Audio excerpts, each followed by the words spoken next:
Today we're diving into a really powerful sermon from Pastor Rosalyn Ryan.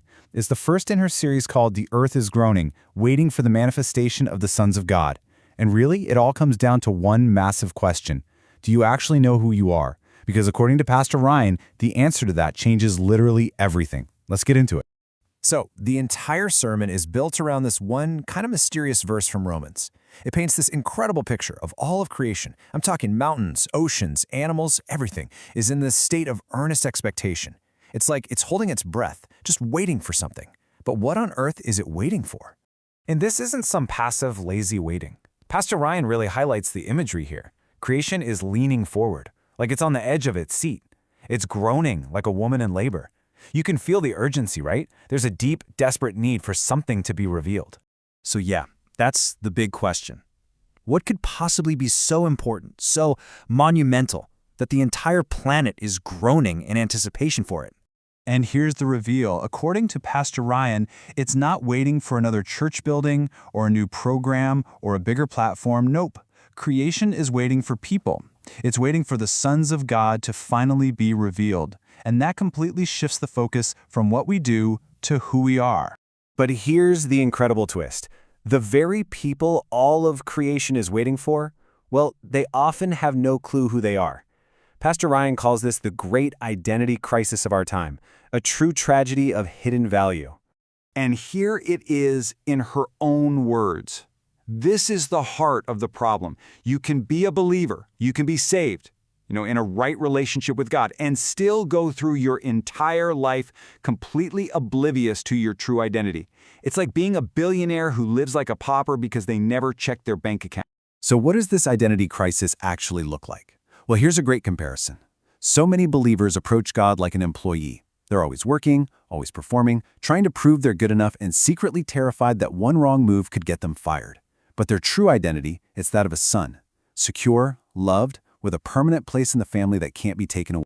Or look at it this way. So many of us approach God like a beggar, just hoping for a few scraps, not even sure if we qualify to ask for a blessing.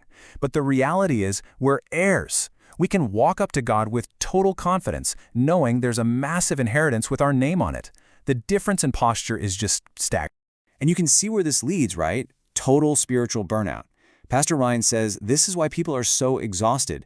They are trying desperately to earn a position, to earn love, to earn an inheritance that was already given to them as a free gift. Okay, so that brings us to the solution.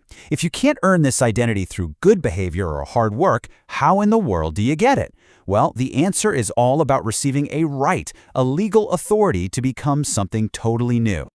This verse from the Gospel of John is everything. It says that for anyone who received him, talking about Jesus, they were given power to become sons of God. But what does that word power actually mean here? It's not what you might think. The original Greek word here is exousia, and this is so key. It doesn't mean physical strength or might. It means legal authority, a right, a privilege. So this isn't about mustering up the strength to act like a son. It's about being legally granted the status of a son. It's a change in your official position. And Pastor Ryan really makes it clear, this new identity has nothing to do with human effort. It doesn't matter what family you were born into, how many good deeds you've done, or how religious you are. It is a gift that you receive through a supernatural event, what the Bible calls being born again.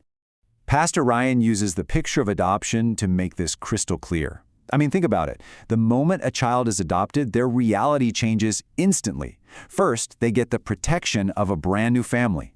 Then they get intimate access, the right to call their new parents dad. With that comes a legal inheritance, and finally a completely new identity, a new name, and a new future. So if this is a legal reality, when does it actually kick in? Is this something we have to wait for, for when we get to heaven? Pastor Ryan's answer is a clear and resounding no. This new identity is for right here, right now. I mean, this verse from 1 John couldn't be any clearer. It doesn't say, one day we hope to be the sons of God. It declares, beloved, now are we the sons of God. It is a present tense reality. Your status has already been upgraded.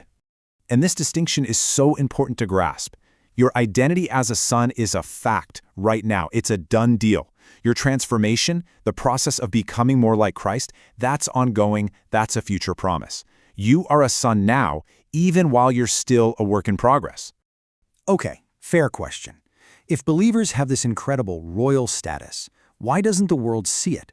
Why aren't they getting any special treatment or recognition? The answer, as Pastor Ryan explains, is actually pretty simple. The world didn't recognize Jesus, so why would it recognize the people who belong to him? When you share in his nature, you also share in his rejection by the world. It's not a sign you're doing something wrong, it's a sign you're on the right path. All right, this brings us to the final part of the message, and honestly, the most personal part. It's all about trading in the old labels we've been carrying around for the name that heaven has actually declared over us. So this is the challenge Pastor Ryan leaves us with, and I really want you to think about this. Who have you been seeing yourself as? A servant who's just trying to stay on the boss's good side, hoping to be tolerated? Or a son who is resting and secure in the fact that they are deeply, truly beloved? Look at this powerful exchange. So many of us live our lives under the weight of these old names: rejected, broken, outsider.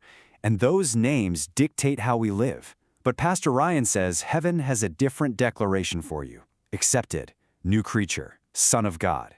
And this isn't just wishful thinking. It's a legal reality that's been declared over you.